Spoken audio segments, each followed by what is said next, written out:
Hello, നമുക്ക് ഒരു അടിപൊളി കണ്ണിമാങ്ങ ചമ്മന്തി ഉണ്ടാക്കിയാലോ? എൻ്റെ ചേച്ചിയുടെ വീട്ടിൽ സ്ഥിരം ഉണ്ടാക്കുന്ന ഒരു ചമ്മന്തി കേട്ടോ. ചേച്ചിക്ക് ഉണ്ണിച്ചേട്ടനും ഭയങ്കര ഇഷ്ടമാണ്. ചേച്ചിയുടെ ഹസ്ബൻഡിന് മാങ്ങാക്കാലമായ അവിടെ സ്ഥിരം ഉണ്ടാവുന്ന ചമ്മന്തിയാണ്. ഉച്ചയ്ക്ക് അപ്പോൾ ഞാനൊരു പാത്രം എടുത്തുകൊണ്ട് പോയി അതിൽ നിന്ന് കുറച്ച് എടുത്തുകൊണ്ട് വരാറുണ്ട്. ഇപ്പം അവരിവിടെ ഇല്ല. അപ്പോൾ നമുക്കതിനായിട്ട് കുറച്ച് കണ്ണിമാങ്ങ എടുക്കാം. അതുപോലെ തന്നെ നല്ല ഉള്ളിയാണ് എടുക്കുന്നത്. കുറച്ച് ഉള്ളി എടുക്കുക.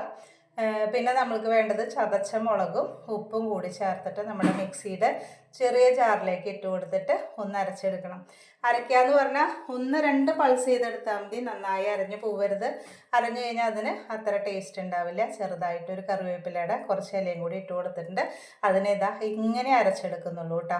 എന്നിട്ട് അതിലേക്ക് കുറച്ച് പച്ചവെളിച്ചെണ്ണയും കൂടി തൂക്കി കൊടുത്തു കഴിഞ്ഞാൽ നല്ല അടിപൊളി ബെസ്റ്റ് ചമ്മന്തിയാണ് കേട്ടോ. നമുക്ക് ചോറിന് നല്ല ഇഷ്ടമാവും ഇത് കഴിച്ചാൽ. അപ്പോൾ ഇങ്ങനെ ഉണ്ടാക്കിയിട്ടില്ലാത്തവർ ഉണ്ടാക്കി നോക്കൂ.